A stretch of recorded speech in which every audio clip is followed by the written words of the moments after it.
Prince Andrew and the BBC and that now infamous interview. What was the true story behind His Royal Highness the Duke of York actually agreeing to sit down with the BBC?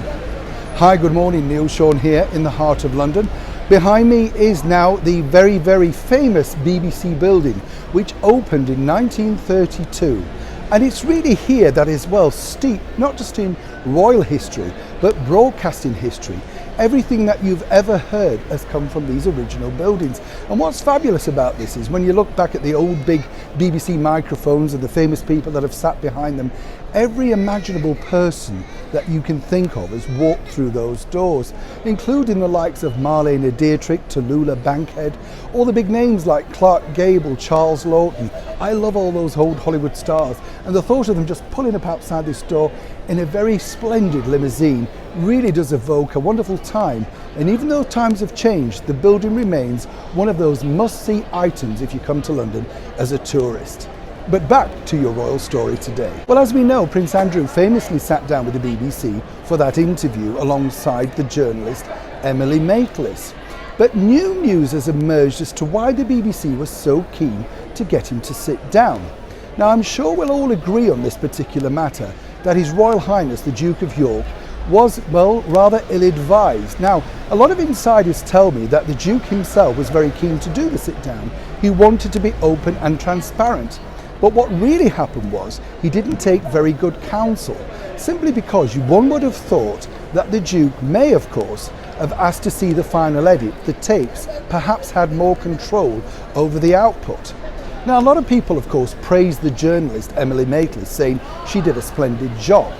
Well, one has to ask the question, if you are really a journalist, do you really want to be that famous by parading yourself over glossy magazines in thousands of pounds worth of designer clothes? Are you really interested in the story? Or above all, really making yourself more famous and hopefully getting a bigger pay rise?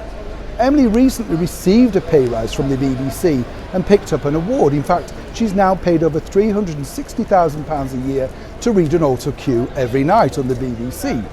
But the inside track of this particular story has a darker side, simply because spies tell me that one of the reasons they very much wanted to sit down with His Royal Highness the Duke of York was simply to deflect attention from another bigger BBC royal-related story. But what was that?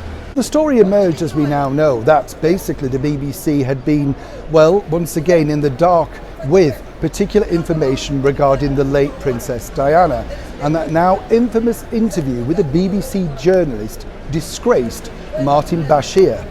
Now, Lord Hall, the former Director General of the BBC behind me here, knew exactly what was going on, but of course kept everyone in the dark. The BBC journalist, Martin Bashir, also even wanted to try and raise his own profile and deflect away from what was coming by appearing on Celebrity X Factor with Simon Cowell on the rival channel ITV.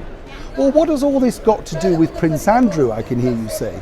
Well, it's quite simple, really. They felt they had a bigger story, and if, of course, this could deflect away from their skullduggery, and more importantly, their deceit and lies against the late great princess, then why not really throw another royal lamb to the slaughter? There's more in this story to emerge, and this is really only the tip of the iceberg. But as I always say here on this show, keep tuned, because we will always bring you the inside track first and exclusive. Neil Sean in the heart of London.